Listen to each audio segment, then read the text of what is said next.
L'ensemble des rôles principaux avaient été confiés à des paysans de la région et, comme assistant du réalisateur, j'avais été chargé de les recruter. Quand on faisait les calages du travelling, puis qu'on voulait aider à l'équipe de tournage, M. Alliot nous mettait toujours un peu à l'écart. Il nous disait « Mais non, c'est pas votre boulot, vous êtes des acteurs ».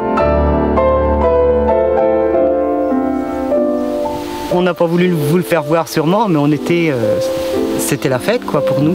J'avais depuis longtemps envie de faire un jour un film qui reviendrait sur les traces du film de René Alliot, puisque j'avais participé à cette aventure et que c'est quelque chose qui m'avait fortement marqué, façonné. Mais c'était un peu en sommeil en même temps, hein. C'était quelque chose auquel je pensais régulièrement sans trop savoir, etc. À l'origine de ce film, il y en a un autre. Celui que le cinéaste René Alliot tourna en Normandie en 1975. Moi, Pierre Rivière, ayant égorgé ma mère, ma sœur et mon frère.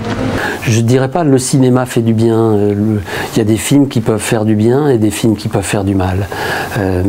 Et j'ai pas comme ça l'idée que tout d'un coup le cinéma. Non, il y a toutes sortes de films, d'aventures, d'expériences, etc. Je parle à travers l'exemple de moi, Pierre Rivière, du tournage de Pierre Rivière. C'est l'exemple de.